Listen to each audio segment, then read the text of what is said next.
News insight के साथ मैं हूं आमिर ज़िया। गुज़श्ता 2 बरस के दौरान पाकिस्तान में दहशत गर्दी बढ़ी है। अगर 2023 में हर माह औसतन दहशत गर्दी के 54 वाक़यात हुए तो रवां बरस ये औसत बढ़कर 80 हो गई। 2024 के पहले 6 माह में 111 सिक्योरिटी एहलकार दहशत गर्दी के खिलाफ जंग में शहीद हुए। जुलाई के पहले 10 रोज़ में मज़ीद 8 सिक्योरिटी एहलकारों ने वतन के लिए जानों का नजराना पेश किया। इसलिए दहशत गर्दी से लड़ना ज़रूरी है, इसमें कोई शक शुबा या इबाहम नहीं होना चाहिए। लेकिन इस जंग की हिकमत अमली पर बहस और इख्तिलाफ की गुंजाइश बिल्कुल। शहबाज हुकूमत ने गुज़श्ता माह ऑपरेशन अज़्म इस्तेहकाम का ऐलान तो कर दिया, लेकिन वो हनूज़ मुल्क के मुख्तलिफ सियासी क़ुव्वतों को इस मामले में एतमाद में लेने में बुरी तरह नाकाम रही है। अब बाज़ हुकूमती एहलकार इसे ऑपरेशन की जगह विजन कहने लगे हैं। खैर, नामों में क्या रखा है, असल चीज़ है हदफ, यानी कि दहशत गर्दी का खात्मा, जिसके लिए कौमी ज़रूरी है। लेकिन फिलवक्त इसके दूर दूर तक आपको आसार नज़र नहीं आते। ये सूरत हाल माजी में होने वाले ऑपरेशन के बरक्स है। ऑपरेशन ज़रबे अज़्फ़ हो, रद्दुल फसाद हो, उस पर कौमी इत्तेफ़ाक़ राय मौजूद था। इस मरतबा ऐसा क्यों ना हो सका? शहबाज हुकूमत को ये सवाल अपने आप से ज़रूर पूछना चाहिए। ऑपरेशन होने ना होने की बहस में वो संजीदा सवाल पर से पूछ चले गए हैं कि जिनका पूछना जो है आज बहुत ज़रूरी है, यानी कि 2014 के 20 नुकाती नेशनल एक्शन प्लान का क्या हुआ। फिर हम देखते हैं कि 2021 का जो तरमीम शुदा प्लान था नेशनल एक्शन का, वो कहाँ तक पहुँचा। सिक्योरिटी इदारे अपनी जंग मुसलसल लड़ रहे हैं, लेकिन शिद्दत पसंदी और इंतहा पसंदी के खात्मे के लिए हुकूमत की तरफ से जो इस्लाहात होनी चाहिए थी, उनका स्कोर कार्ड कहाँ है। ये सवाल भी बहुत ज़रूरी है कि क्या ये ऑपरेशन का नया नाम जो था ज़रूरी है। जारी ऑपरेशन की सिमत तब्दील करके बेहतर बनाकर काम क्यों नहीं चलाया जा सकता था, ताकि तनाज़ात से बचा जा सके। आज के प्रोग्राम में इसी अहम मौजू पर बात होगी। प्रोग्राम में साथ देंगे जनाब इहसान गनी साहब, साबिक DG इंटेलिजेंस ब्यूरो, इसके अलावा नेशनल काउंटर टेररिज्म अथॉरिटी के ये सरबराह रह चुके हैं। KP में बतौर IG पुलिस भी इन्होंने खिदमात अंजाम दी हैं। इसके अलावा कई इसी किस्म की दीगर अहम जिम्मेदारियाँ भी इन्होंने निभाई हैं। और हमारे आज के दूसरे मेहमान अब्दुल्ला खान साहब, Pakistan institute for conflict and security studies के सरबराह हैं। इस्लामाबाद बेस्ड थिंक टैंक है और इसके जो आदाद शुमार हैं दहशत गर्दी के हवाले से बड़े मुस्तनद समझे जाते हैं। इहसान गनी साहब, आपसे गुफ्तगू का आगाज़ करते हैं। दहशत गर्दी के ख़िलाफ़ बिल्कुल लड़ाई ज़रूरी है। हम देख रहे हैं कि रोज़ाना की बुनियादों पर जो है कुर्बानियाँ दी जा रही हैं। क्या वजह है कि जब से ये ऑपरेशन अज़्म इस्तेहकाम का ऐलान हुआ, एक तनाज़ा खड़ा हो गया? क्या वजह है कि कौमी इत्तेफ़ाक़ राय जो हम देखते हैं कि माजी में ऑपरेशन में हमेशा हो गया था, इस मरतबा जो है वो नहीं हो पा रहा? जनाब जी, अस्सलाम वालेकुम। First thank you very much for having me on your show. ऐसा है कि लेट मी एक्सप्लेन थोड़ा सा, अगर आप इजाज़त दें। ये जो ऑपरेशन है ये क्या चीज़ है और ये कैसे होता है और इसको कैसे, इसका कंडक्ट कैसे होता है। तो ये ऑपरेशन बिल्कुल ऐसे ही है जैसे कि एक मरीज़ हो और उसको सपोज़ 102 बुखार हो जाए तो वो डॉक्टर के पास जाएगा। डॉक्टर के पास जाएगा तो उसको दवाइयाँ देगा। उसका बुखार फिर भी ठीक नहीं होता तो फिर उसके टेस्ट कराएगा। फिर वो देखेगा कि ये तो शायद कोई सर्जिकल इशू है तो इसका ऑपरेशन होना चाहिए। तो वो फिर उसको सर्जन के पास भेजेगा। सर्जन उसको थिएटर में लेके जाएगा, उसको एनेस्थीसिया देगा, उसको खोलेगा और खोल के जो प्रॉब्लम है वो क्लियर करेगा and then he get out और उसको बंद कर देगा और फिर उसको 1-2 दिन के बाद घर भेज दिया जाएगा। हम क्या करते हैं, हम इंतज़ार करते हैं for things to boil over, हमारी कंट्रोल से चीज़ें बाहर निकल जाएं। हम 100 पे इलाज नहीं करते, हम 102 पे, 105 पे, 108 पे आके हम कहते हैं इसको भेजो सर्जन के पास और वो सर्जन भी उसको खोल के और फिर महीनों सालों वो खुला रहता है। Now that is not how you conduct an operation. इसमें भी यही हुआ है। These people were here. ये 21 का तो बहुत शोर है ना कि 2021 में लाए गए थे। इवन बिफोर दैट हम लोग चीख रहे थे कि ये आ गए हैं। They are being seen in Bonaire, in Sawabi, in the agencies, ये नज़र आ रहे थे and nothing was being done. Even now, for the last about 3 years, तो बहुत openly ये इन्होंने काम शुरू कर दिया था and we were just waiting. Even now, our military is there in the area and they are working against these people. तो मेरा नहीं ख्याल कि ये इसको एक हवा बना के इस ऑपरेशन को जिसमें एकदम से एंड यू नो जो पॉलिटिकल पोलराइजेशन है और जो trust between the citizen and the state है कि वो कितना कम है। अब जो हम बात करते हैं ऑपरेशन की, so it is swinging between an operation and a vision. कभी विजन बन जाता है, कभी ऑपरेशन बन जाता है। तो अच्छा, जो हुकूमती, सॉरी 1 मिनट मोर, जो हुकूमती अरकान हैं they are not certain, PPP almost is indifferent, PTI is eager for other reasons. अगर कोई क्लैरिटी है इस वक्त बदकिस्मती से तो वो मिलिटेंट्स के पास है, हमारे पास तो क्लैरिटी भी नहीं है कि क्या करना है। अच्छा, क्लैरिटी यार बड़ा अहम नुकता उठाया कि जी यहाँ पे लैक ऑफ क्लैरिटी है, और जो आपकी मैं गुफ्तगू से समझा कि जी जो हम लोगों ने की है, मतलब हुकूमत की तरफ से या रियासत की तरफ से, उसमें भी ज़रा सा एक नुक्स है, उसमें कमज़ोरी है। अब्दुल्ला खान साहब, आपके जो इदारे के आदाद व शुमार हैं बड़े मुस्तनद होते हैं, और उसके उनकी अगर मैं उनसे देख रहा था उनको, तो पता चला है कि जी जो हमारे यहाँ कहते हैं ना रेशो है दहशतगर्दी के वाक़यात का, वो बड़ा है गुज़िश्ता 2 सालों में। क्या इसकी क्या वजूहात हैं? सिर्फ ये कि जी मतलब है कि lack of action on the part of the government या स्टेट है, या उन्होंने अपनी टैक्टिक्स बदल दी हैं, वो ज़्यादा इस वक्त मोटिवेटेड हैं? क्या किस तरह से आप देंगे कि ये जो इजाफा हुआ है दहशतगर्दी के वाक़यात में? देखिए, ये जो दहशतगर्दी के वाक़यात के बढ़ने का सिलसिला जो है ना, ये 2020 में शुरू हुआ था, जब तहरीक तालिबान पाकिस्तान के मुख्तलिफ ग्रुप्स आपस में मिले थे, और उधर बलूचिस्तान से कुछ साल पहले, 2 साल पहले जो ब्रास बना था, और दोनों तरफ जो दोनों तरह के जो मिलिटेंट्स हैं उन्होंने आपस में इसमें इत्तेहाद कर लिए थे। उसके बाद जो अफगान तालिबान के आने के बाद जो है ना, इसमें और ज़्यादा इजाफा हुआ, और वो फिर अफगानिस्तान में हमने देखा कि उनको बहुत ज़्यादा आसानी फराहम की गई नई आने वाली गवर्नमेंट की तरफ से, उनके खिलाफ उस तरह से क्रैकडाउन नहीं किया गया जो उन्होंने करना भी नहीं था फॉर सर्टन रीजंस। और फिर ये सिलसिला जो है ना वो आगे बढ़ता गया, और हमने देखा है कि गुज़िश्ता 3 साल के दौरान कुछ 36 के करीब छोटे ग्रुप्स भी तहरीक तालिबान पाकिस्तान में मर्ज हुए, और इसी तरह हाफिज गुल बहादुर ग्रुप जो है ना वो भी एक्टिव हो गया। अफगानिस्तान की सरजमीन जिसमें हमें तवक्को ये थी कि तालिबान के आने के बाद वो हमारे लिए पीसफुल हो जाएगी, उसमें मजीद शिद्दत आ गई। और ये जो अदाद शुमार ये हमें बताते हैं कि सूरत हाल रफ्ता रफ्ता 2014-15 के करीब वापस जा रही है, क्योंकि अब मिलिटेंट्स के पास टेरिटरीज तो नहीं है, लेकिन उनके नंबर ऑफ अटैक्स जो है ना ऑलमोस्ट 2016 और 15 के करीब जाके पहुंच चुके हुए हैं। अच्छा, तो इसमें गनी साहब, अगर आपको मेरी आवाज़ आ रही है, सुन पा रहे हैं, ये जो इन्होंने बताया अब्दुल्ला साहब ने कि गुज़िश्ता 3-4 बरस में हम देखा जो हैं वाक़यात हुए दहशतगर्दी के, लेकिन 2 साल में जब से अफ़गान तालिबान दोबारा काबुल में काबिज़ हुए हैं, उस वक्त से जी जो है हालात ज़्यादा दिगरगूं हो गए हैं। क्या वजह है कि जो ऑपरेशन ज़रब अज़्ब और रद्दुल फसाद के जो भी गेंस थे, उसमें रिवर्सल क्यों हुआ? कि सिर्फ इस वजह से कि वहाँ पर अब दोबारा काबुल में जो है अफ़गान तालिबान आ गए? क्या इतना सिंप्लीफाई किस्म का वो है, मतलब है समझा जाए, या कोई और फैक्टर्स हैं? नहीं, it is not so simple कि वो आ गए हैं तो अब ये बढ़ गया है। अच्छा। इससे बड़ी कॉम्प्लेक्स चीज़ें हैं सारी। There are so many people involved, regional factors हैं, ग्लोबल फैक्टर्स हैं, और हमारे इंटरनल फैक्टर्स हैं। इंटरनल फैक्टर्स ये हैं कि 2018 तक काफ़ी हद तक ये चीज़ें कंट्रोल हो गई थी, स्पेशली ज़रब अज़्ब के बाद, और फिर उसका जो अलग फ्रेंचाइज आ गया था रद्दुल फसाद, तो उसमें काफ़ी कंट्रोल चीज़ें हो गई थी।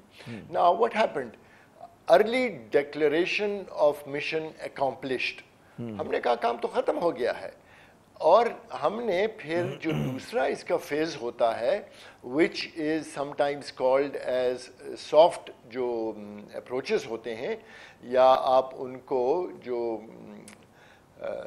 पैसिव मेजर्स होते हैं, जो पॉलिटिकल काम है वो करना होता है, वो हमने किया नहीं। हम बैठ गए आराम से कि अब सारा कुछ तो हो गया है, सो वाई बॉदर। 2020 जिस तरह से अब्दुल्ला ने बताया है, वहाँ से वी स्टार्टेड फीलिंग के लोग आ रहे हैं, as I said earlier also. अच्छा, अब प्रॉब्लम जो मैंने थोड़ा सा आइडेंटिफाई किया था वो ये था कि क्लैरिटी और कैपेसिटी का एक इशू। अब क्लैरिटी, जो स्ट्रेटिजिक आपकी चीज़ें हैं वहाँ से फ्लो करती हैं आपकी tactical.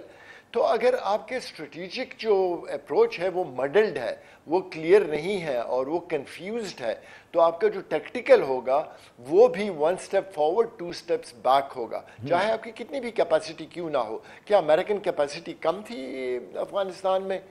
But there was no clarity towards the end कि क्या करना है। इसी तरह हमारे यहाँ जब तक क्लैरिटी नहीं आएगी, और जब तक हमारा नैरेटिव ये नहीं होगा कि हमने अब्दुल्ला ने एक और बात की कि हमारा ख्याल ये था कि अफ़गानिस्तान में तालिबान की हुकूमत आएगी तो सब ठीक हो जाएगा।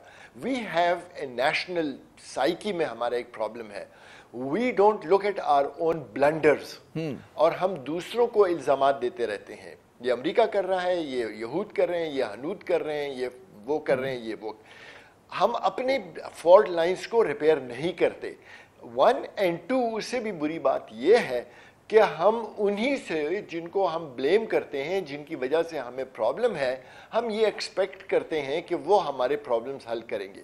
सो एक रैग टैग हुकूमत, एक रैग टैग फौज, उनसे हम ये तवक्को कर रहे थे कि वो हमारे लिए बलूचिस्तान भी ठीक कर देगा और वही हमारे लिए केपी भी ठीक कर देगा। वाई?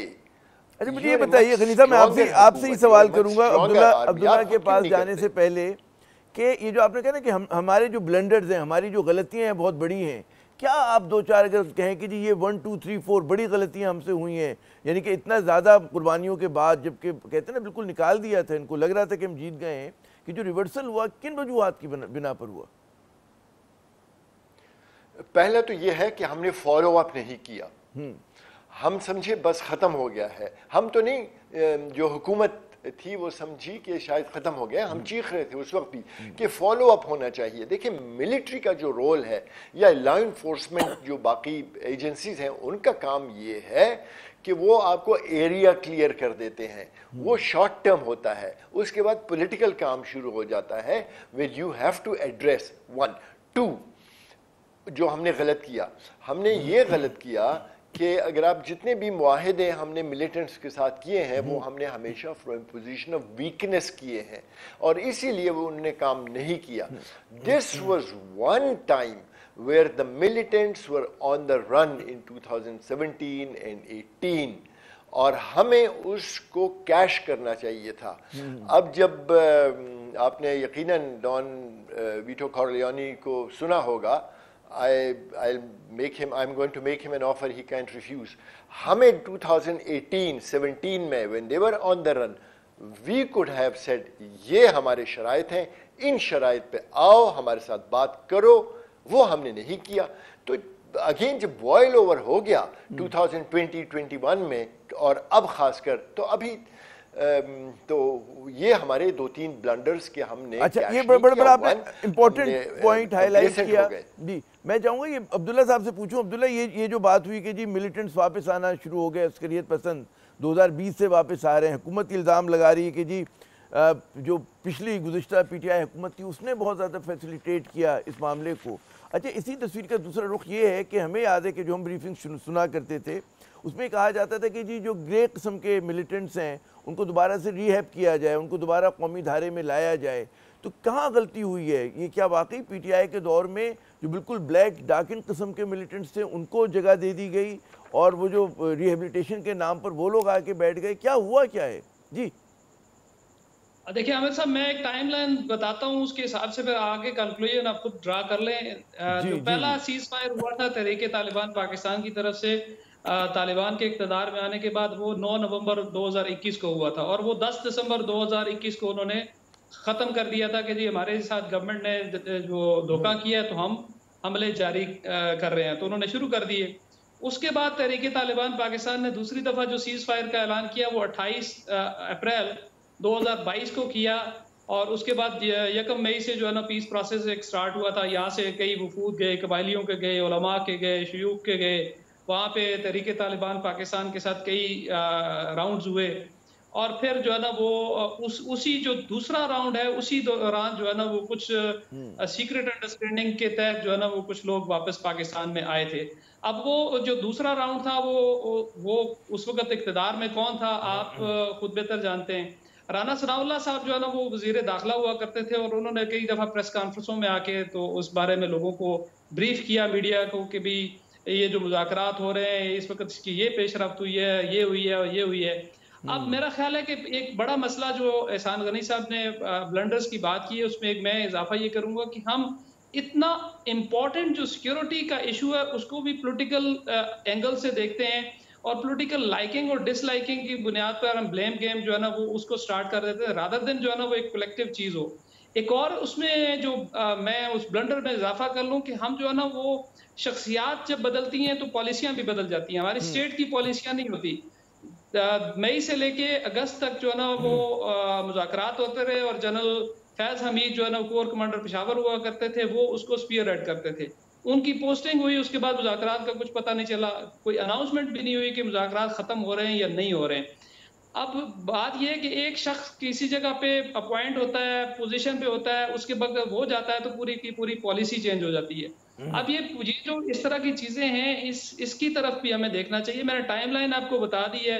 शख्सियात के साथ वाबस्ता हमारी पॉलिसियां होती हैं, रादर देन जो स्ट्रेटेजिक अप्रोच के जो एहसान गनी साहब ने जी की वो जी बात नहीं है। प्योरली टेक्निकल अप्रोच के साथ हम चल रहे हैं, तो इसमें ये मसला कैसे हल होगा? वो जो गनी साहब ने फरमाया था ना कि जी लैक ऑफ क्लैरिटी है और तसलसल नहीं है, वो वाकई ऐसे ही। गनी साहब एक और मतलब, क्योंकि वक्त कम है और इसी से जुड़ा हुआ एक सवाल आता है पॉलिसीज़ में तसलसल के हवाले से कि नेक्टा का इदारा बड़े मतलब उम्मीदों के साथ कायम किया गया था कि बड़ा पिविटल रोल अदा किया करेगा, ये दहशतगर्दी के ख़िलाफ़ लड़ाई में मरकज़ियत होगी। लेकिन अब हम देखते हैं कि मतलब है प्रोविंशियल एपिक्स कमेटीज़ बन गई हैं, वफाक में बन गई है। नेक्टा जो है वो जो मरकज़ी किरदार जिसका बनना था वो अभी तक उससे महरूम है। क्या वजह क्या है इसकी? बात यह है कि ये सारा पॉलिटिकल ओनरशिप से होता है, चाहे वो कोई ऑपरेशन हो, चाहे वो मुज़ाकरात हो, कोई भी चीज़ हो, कोई इदारा हो। अब अगर उसको ओनरशिप नहीं पॉलिटिकल, जब मैंने टेक ओवर किया 2015 अगस्त में, तो मुझे जो इंटीरियर मिनिस्टर थे उनका पूरा कॉन्फिडेंस था मुझे, और मैं जो भी बात करता था तो वो आगे तक पहुंचती भी थी और किसी हद तक उस पर, नॉट ऑल बट काफ़ी हद तक उस पर वो सुनी जाती थी। जो 3 साल उसमें गैप आया वो बिल्कुल नेक्टा साइड लाइन हो गया, बल्कि जितने भी उस वक्त के सिविलियन इदारे थे लॉ इन्फोर्समेंट के और बाकी आईबी इवन, वो बिल्कुल साइड लाइन हो गए और उनके पॉलिटिकल काम उनके हवाले कर दिए गए। अब ये है कि अभी भी जो पॉलिटिकल लोग हैं इस वक्त रूलिंग, वो सिर्फ सिक्योरिटी सिचुएशन को, नेक्टा को, नेशनल एक्शन प्लान को पॉलिटिकल रेटोरिक के लिए तो इस्तेमाल कर रहे हैं, but they are not sure. बार बार कहते हैं नैप हम रिवाइज करेंगे, रिवाइव करेंगे, नथिंग इज हैपनिंग। कभी कहते हैं एपीसी बुला रहे हैं, कभी कहते हैं कि ये इस तरह तो नहीं होगा, ये तो by the minute you have to respond to those challenges before they occur, not after they occur. तो अगर इसी तरह आपने चलना है कि एपीसी होगी नहीं होगी, ऑपरेशन होगा, विजन होगा, it will not work. NACTA is a revived organization. ठीक है, वो 3-3.5 साल का उसमें गैप आया था, but now it is a different organization. लेकिन अगर वो आपको कहते हैं ये काम करें और आप नहीं कर रहे हैं, तो वो तो NACTA का कसूर नहीं है, वो तो जो पॉलिसी मेकर्स हैं उनका कसूर है, that they are not listening to. अगर आपने उसको सुनना नहीं है तो फिर तो ख़त्म कर दें उसको, but you have to. NACTA को मैं ये मशवरा तो नहीं दे सकता, because I've left that organization many years ago, but मैं बार बार उनको ये तलकीन करता हूँ कि आप थर्स्ट पैदा करें, प्यास पैदा करें हुकूमत में कि वो आप की बात सुने। नहीं, बसी मौजू है और हमारे पास की बात सुनी जाए। बदकिस्मती से वक्त कम है। बस आखिरी सवाल अगर आप इजाज़त दें मैं अब्दुल्ला से कर लूँ। कुछ तस्करा हुआ नेशनल एक्शन प्लान का, और ज़ाहिर है कि जिस अंदाज़ा हो रहा है कि जी उस पर स्कोर कार्ड हमारा कोई इतना अच्छा नहीं है। हमने मतलब है जो क्रिमिनल जस्टिस में रिफॉर्म करने थे नहीं किए, फाटा रिफॉर्म पे अमल नहीं किया, मदरसा रिफॉर्म नहीं की, जो करने की चीज़ें थी सिविलियन डोमेन में वो नहीं हुई। यानी काउंटर टेररिज्म डिपार्टमेंट को मजबूत करना हो, पुलिस को मजबूत करना हो, क्या वजह है इसकी? ये विजन की मतलब लैकिंग द विजन है, पॉलिटिकल कमिटमेंट की कमी है, किस तरह से देखते हैं अब्दुल्ला? आमिर साहब, विद ड्यू रिस्पेक्ट, मेरे व्यूज जो नेशनल एक्शन प्लान के हवाले से वो नहीं है जो प्रिवेलिंग है। मेरा ख्याल है कि उस पर काफी ज्यादा काम हुआ। फाटा रिफॉर्म्स के तहत ही फाटा मर्जर हुआ है और इस वक्त फाटा खत्म है और इस वक्त वो केपी में मर्ज हो चुका हुआ है। इसी तरह जो है ना वो काफी और चीजों पे भी काम हुआ है। मदरसा रिफॉर्म्स पे भी एहसान गनी साहब खुद जो है ना इन्होंने खुद काफी काम किया है, उस पर भी काफी चीजें हुई हैं। कुछ चीजें जो है ना आगे बढ़ने की जरूरत है। नहीं, और लेकिन बाकी देखिए, मैं सॉरी खता कलामी कर रहा हूँ कि 50% मदारिस जो आज भी जो है रजिस्टर्ड नहीं है। ये अभी की ताज़ा तरीन सिक्योरिटी के जो एहलकार हैं वही हमें बता रहे थे। वो बता रहे हैं कि फाटा मर्ज तो हो गया, लेकिन उसके साथ जो आपको सिविल एडमिनिस्ट्रेशन बनानी थी, आपको जो वहाँ पे कहते हैं पैरेलल एक इंसाफ का वो कहते हैं निज़ाम बना के देना था, लोगों को रोज़गार देना था, वो नहीं दे पाए। तो मतलब है काम तो पूरी तरह नहीं हुआ ना। ये कमियां हैं, वक्त के साथ साथ वो हो जाएंगी। आपको पता है कि हमने हर चीज प्लोटिसाइज भी काफी ज्यादा कर दी हुई है, लेकिन मेरा ख्याल है कि राइट डायरेक्शन में हम मूव कर रहे हैं। अगर हमने थोड़ा सा इस पे जो है ना वो फोकस होके, ये जो हमने बहुत सारे वो बनाए हुए ना लेयर्स बनाई हुई हैं, उनको अगर वो करके किसी एक को जैसे नेक्टा को लीड रोल दे दें तो फिर हमारा काम ठीक हो जाएगा। लेकिन प्रॉब्लम ये है कि सीटीडी अपने तौर पे काम कर रहा है, नेक्टा अपने तौर पे काम कर रहा है, पुलिस अपने तौर पे काम कर रही है, फौज और एफसी के अलग अलग वो अपने तौर पे काम कर रहे हैं, इंटेलिजेंस एजेंसियां अपने तौर पे काम कर रही हैं। सब में कोहेरेंस की जो है ना वो की जरूरत है, कोहिजन की जरूरत है। बहुत शुक्रिया अब्दुल्ला साहब, इहसान गनी साहब, आप लोगों ने अपना कीमती वक्त दिया। नाज़रीन, मौजू बहुत वसी है, मजीद बात हो सकती है, लेकिन हमें यहाँ पे लेना है वक्फा। और वक्फे से पहले मैं यही कहूँगा कि जब तक नेशनल कंसेंसस नहीं होगा और विजन में क्लैरिटी, जैसे कि हमारे मेहमान कह रहे हैं, तो उस वक्त तक बात आगे नहीं बढ़ेगी। वक्फे के बाद जब हम दोबारा हाजिर होंगे तो पूछेंगे कि हमारे यहाँ इस दहशतगर्दी के खिलाफ लड़ाई में जिस पॉलिसी में तसलसल की ज़रूरत है वो क्यों नहीं रह पा रही। बात होती है वक्फे के बाद। प्रोग्राम में नाज़रीन एक मरतबा फिर खुश आमदीद। दहशत गर्दी को शिकस्त देना बहुत ज़रूरी है, लेकिन इसके लिए कौमी इत्तेफाक राय की भी ज़रूरत है और पॉलिसीज़ में तसलसल की भी। इस सेगमेंट में हम गुफ्तगू करते हैं मारूफ तजियाकार सहाफ़ी मोहतरम जाहिद हुसैन साहब से। इस्लामाबाद में हमारे साथ दे रहे हैं इस्लामाबाद से। जाहिद साहब, कोई नई लड़ाई तो हो नहीं रही है दहशत गर्दी के ख़िलाफ़, ठीक है ना? कोई 2 दर्जन के करीब ऑपरेशन हो चुके हैं अगर हम गिनना शुरू करें 1999 से 2000 से। क्या आप समझते हैं कि तमाम ऑपरेशन एक लड़ी में परोए हुए थे, पॉलिसीज़ में तसलसल है हमारे, और बजाय इसके कि मतलब है कि हम उन गेंस को कंसोलिडेट करते, हम देखते हैं कि दोबारा से जो है दहशतगर्दी के वाक़यात में इजाफा हो गया और एक रिवर्सल आपको नज़र आ रहा है? जी देखिए आमिर, ये एक तो हकीकत है कि फिर से जो है दहशतगर्दी बढ़ती हुई जा रही है, और ये उस वक्त हो रहा है जबकि कहा जाता था कि हमारी जंग जो थी वो कामयाबी तक पहुंच गई है, हमने अपने इलाके जो है उनसे दहशतगर्दों से आज़ाद करा लिया है। लेकिन फिर ये जो उभर के आया है, तो ये सोचने का मुकाम है कि ये जो है मुस्तकिल जो है एक दहशतगर्द कार्रवाइयाँ बढ़ती जा रही हैं, और अब तो ऐसा लगता है कि जो नई वेव आई है वो उससे ज़्यादा खतरनाक है जो कि माजी में हमें नजर आती थी। इसमें आप देखें कि इनको एक स्ट्रेटजी के तहत जो है उन्होंने अपने निशाने जो है लॉ इन्फोर्समेंट, सिविल और मिलिट्री दोनों लॉ इन्फोर्समेंट एजेंसी को बनाया है। और अगर आप देखें कि पिछले 2 साल से अगर हम देखें कितने हमारे सिपाही और ऑफिसर शहीद हुए हैं, तो उनकी तादाद बहुत ज़्यादा बनती है, 200 से 300 करीब। ये शायद किसी जंग में भी इतने शहीद नहीं होते हैं जितने कि इस दहशतगर्दी की कार्रवाइयों पे हुए। हर रोज़ आपको नज़र आता है कि कोई ना कोई ऐसे वाक़यात होते हैं जिसमें शहादत होती है। आपके न सिर्फ फौजी सिपाही जो है उसका निशाना बनते हैं, बल्कि अगर देखा है तो आजकल पुलिस पे भी हमले हो रहे हैं। तो ये सब सोचने का मौकाम है। मेरे ख्याल इसकी 2 वजह है। एक तो हमारे पास कभी भी एक कोहेरेंट पॉलिसी नहीं रही है एक दहशतगर्दी से जो कार्रवाई के जो ऑपरेशन जो किया जाता है वो तो एक अजीब सी बात आती है कि देखें सिर्फ ऑपरेशन काइनेटिक जो है आपको यूज करनी पड़ती है, काइनेटिक ऑपरेशन, और लेकिन ये कि वो सिर्फ उससे कामयाबी नहीं हो सकती है दहशतगर्दी को ख़त्म करने में। ये सही है कि जिन इलाकों पे ऐसे मिलिटेंट्स का कब्जा हो जाता है तो आप उसको हटाने के लिए जो है इस किस्म के ऑपरेशन करते हैं, लेकिन यहाँ तो ऐसा मालूम होता है कि ऑपरेशन दर ऑपरेशन होते जा रहे हैं और हर 2-3 साल बाद फिर से ये जो है उभर के आती है। अभी इसको भी देख लें कि ये एक तो सब है कि दहशतगर्दी जो है वो ये नहीं है कि आप ऑपरेशन के जरिए ख़त्म कर सकते हैं, इसको नॉन काइनेटिक भी आपको दराए इस्तेमाल करने पड़ते हैं। उस चीज़ को जड़ें ख़त्म करनी होती है जिसके तहत ये दहशतगर्द जो बनते हैं उनके नज़रियात बनते हैं, और जब तक हम वो नहीं करेंगे दहशतगर्दी की जारी रहेगी। अच्छा, ये बताइए जो आपने फरमाया कि नॉन काइनेटिक डोमेन में हम लोग कमज़ोरी का मुजाहरा करें, फ़ौज अपना काम करती है, मुसलसल ऑपरेशंस कर रही है, लेकिन जहाँ पे वो रिफॉर्म इस्लाहात होनी है जो बैकअप करेगी उस चीज़ को, उसके अंदर जो है कमी है। उसमें क्या की एरियाज़ है? अगर नेशनल एक्शन प्लान को पढ़ें आप 2014 के या फिर रिवाइज जो 2021 का था, तो उसमें कई बातें बड़ी अहम थी कि जी क्रिमिनल जस्टिस सिस्टम को रिफॉर्म करेंगे, मदारिस के रिफॉर्म कर रहे होंगे, जो इंतहा पसंदी और वो है शिद्दत पसंदी, उसका मुकाबला किया जाएगा। वहाँ पर क्या कमज़ोरी का मुजाहरा हो रहा है, कहाँ मतलब है जहाँ पे तवज्जो की ज़्यादा ज़रूरत है, या सिविलियन इदारों को मजबूत करना, पुलिस को मजबूत करना, काउंटर टेररिज्म के डिपार्टमेंट को मजबूत करना? जी देखिए, असल बात वही आती है जो आपने नेशनल एक्शन प्लान की बात की है, तो पूरी तरह वो अहाता ही नहीं करती है जो पाकिस्तान को चैलेंजेस का सामना है। लेकिन उसको कभी भी दुनिया में ये नहीं होता है कि आप तमाम सियासी पार्टियों को इकट्ठा करें और आप 20 नुकात जारी करें कि ये हमारा नेशनल एक्शन प्लान है। नहीं, उसमें कुछ संजीदगी का मुजाहरा करना चाहिए था और इसमें बहुत ही खामियां, लेकिन उसके बावजूद भी जो उसके जो नुकात भी जो थे उसको भी कभी भी आपने कोशिश इम्प्लीमेंट करने की कोशिश नहीं की।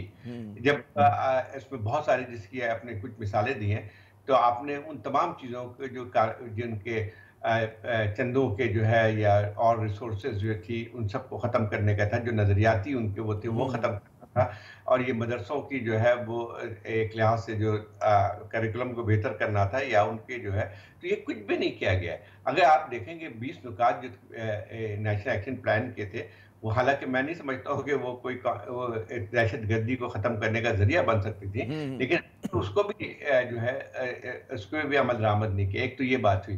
दूसरी बात ये है कि ये नहीं होता है कि आप हमारे तो अब तक फायर फाइटिंग होती रही कि गर्दी कार्रवाई बढ़ी, आपने एक और ऑपरेशन का ऐलान कर दिया। मुद्दा ये आता है कि जो है पहले सब उनकी नजरियाती जो है जो बुनियादें हैं उसको ख़त्म करना पड़ेगा आपको। एक तो ये। दूसरी बात देखें, फौज जो है दुनिया में कहीं भी जो दहशतगर्दी के लिए जो है फौज का नहीं होता है, उसमें आपको सिविलियन लॉ इन्फोर्समेंट एजेंसीज की जरूरत पड़ती है। और वो देखें, वो अगर आप देखें ज़्यादा इस वक्त दहशतगर्दी का शिकार जो है जो सूबा है, एक तो KP है जहाँ पे सबसे ज़्यादा जो इनको आपको CTD की जो है बनानी चाहिए थी, है वहाँ पे काउंटर टेररिज्म डिपार्टमेंट, लेकिन ना उसके पास इक्विपमेंट है, ना ही उसके पास ट्रेनिंग है, और नतीजा ये है कि ना ही उसके पास फंड्स हैं। और इसीलिए देखा जाए कि अब जो है आपको फौज जो है वो तो एक लिहाज से जब किसी इलाके पर कब्जा होता है तो आप जाके इस्तेमाल करते हैं, लेकिन अगर एक इंटेलिजेंस के लिए आपको जरूरत पड़ती है कि एक इंटेलिजेंस का एक मजबूत इदारा बनाना पड़ता है, और वो इदारे जो है वो सिविलियन ही इदारे हो सकते हैं जो कि इस किस्म की कार्रवाई में मदद कर सकते हैं। तो ये तमाम जो है चीज़ें अभी फिर एक और ऑपरेशन का ऐलान कर दिया गया है, और ऐसा लगता है कि जैसे फिर से जो है वो जंग शुरू हो गई है ऐसी। तो वही है कि ज़रा इस पे गौर करें कि क्या ये फिर भी ये कामयाब हो सकती है। एक तो ये बात हुई। दूसरी बात ये आती है कि जो आपने यानी जो पहले भी कार्रवाइयाँ की हैं उसके लोगों के जहन में एक चीज़ मौजूद है कि जो ऑपरेशन का मतलब ये होता है कि पूरे एक इलाके को आप खाली करवा देते हैं। तो इस लिहाज से अगर आप देखें तो लोगों में इसकी मुखालफत क्लैरिटी की जरूरत है। अच्छा जाहिर साहब, अगर मुझे इजाज़त है मैं थोड़ा सा ख़ता कलामी करता हूँ, अगर वक्फा हम यहाँ पे ले लें और जब दोबारा आ जाते हैं तो फिर बात करते हैं कि ये जो ऑपरेशन अज़्म इस्तेकाम पाकिस्तान, इसके हवाले से क्यों एक तनाज़ा बिला वजह का खड़ा हो गया, या हुकूमत की तरफ से पैकेजिंग में कोई मसला है, लोगों तक मतलब अपनी बात क्लैरिटी से पहुँचा नहीं सके। बात करेंगे वक्फे के बाद।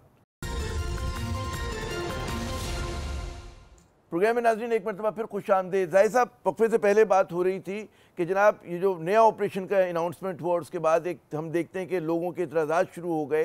तो क्या वजह है कि हुकूमत की तरफ से पैकेजिंग में इसकी गलती हुई है या कमज़ोरी थी? गलती अगर स्ट्रॉन्ग लफ्ज़ है तो कमज़ोरी थी कि अपनी बात जो है मतलब जो अहमियत है कि जी दहशतगर्दी के ख़िलाफ़ एक चैलेंजिंग सूरत हाल है, इससे निमटना भी ज़रूरी है, तो जब तक कोई कार्रवाई नहीं होगी, ऑपरेशन नहीं होगा, नाम कुछ भी रख लें, विजन रख लें, तो काम आगे बढ़ेगा नहीं। क्या वजह हुई कि एक तनाज़ा खड़ा हो गया? जी देखिए, एक तो सबसे बड़ी बात है कि हकीकत ये है कि उन इलाकों में जहाँ दहशतगर्दी हो रही है वहाँ पे लोगों का एतमाद नहीं है अपने जो है लॉ इन्फोर्समेंट एजेंसी से, क्योंकि वो देखते हैं कि कभी तो आप जो है जंग कर रहे होते हैं और कभी उनको गले लगाए रहे होते हैं।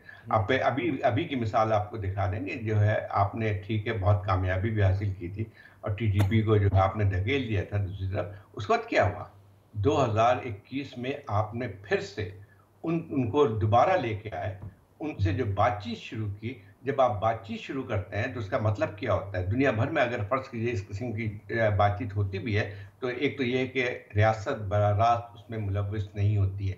उसका मतलब ये हुआ कि आपने उसको एक फरीक समझा है। एक तो ये बात हुई। दूसरी बात ये है कि जब उस वक्त अगर किसी और थर्ड पार्टी के जरिए मुज़ाकरात भी होते हैं तो उसमें सबसे बुनियादी शर्त ये होती है कि जो ये ऐसी इस किस्म की मिलिटेंट ऑर्गेनाइजेशन है वो हथियार डालें और अपने आप को कानून के हवाले करें और उसके बाद जो है आप फैसला करते हैं कि क्या उनको किसी को माफ़ी दी जा सकती है या नहीं दी जा सकती। तो ये एक तरीक़ेकार होता है, लेकिन क्या हुआ, आपने 4000 जो है टीटीपी के कारिंदों और उनके फैमिली समेत जो कि तकरीबन 40,000 बनते थे, उनको आने की इजाज़त दी, हथियार वाले थे। और वो जो है यहाँ तक हुआ है कि जो पकड़े गए थे पीछे जो है खासतौर पर सवात में मुस्लिम खान और दूसरे जिसको आप कहते थे खतरनाक तरीन टेररिस्ट है, उनको आपने रहा किया और इसमें लोगों को आपने एतमाद भी मिल दिया किसी तरह पैसे। ये तो खुफिया तरीके से आपने मुज़ाकरात किए और उनको इसमें किया। तो मसला ये है कि इसने इस जो आपने कामयाबी भी हासिल की थी एक हद तक, उसको आपने ख़त्म किया। आज जो जितनी दहशतगर्दी बढ़ी है, उसकी बुनियादी वजह हमारे खुद की पॉलिसी और इस किस्म की कि हम रहा करते रहे, हम उनसे मुज़ाकरात करते रहे, तो एक अपनी वीकनेस भी ज़ाहिर की। अच्छा, एक ज़माने में मुझे समझाइए कि ये बड़ा कहा जाता था कि जो बिल्कुल ब्लैक टेररिस्ट हैं, कैटेगरीज होती थी ना कि ब्लैक है, ग्रे है और पता नहीं और कौन सा रंग है, तो ब्लैक है उसको नहीं छोड़ना, वो बिल्कुल नाकाबिल इस्लाह है। लेकिन जो फुट सोल्जर होता था या वो लोग जो मतलब है नौजवान बगैर जाने बूझे शामिल हो गए इस तरह की इस्करीत पसंद ग्रोहों के अंदर, तो एक बात एक ज़माने में चली थी कि जी उनके टर्स होंगे, उनको दोबारा से मेन स्ट्रीम पाकिस्तान में लाया जाएगा।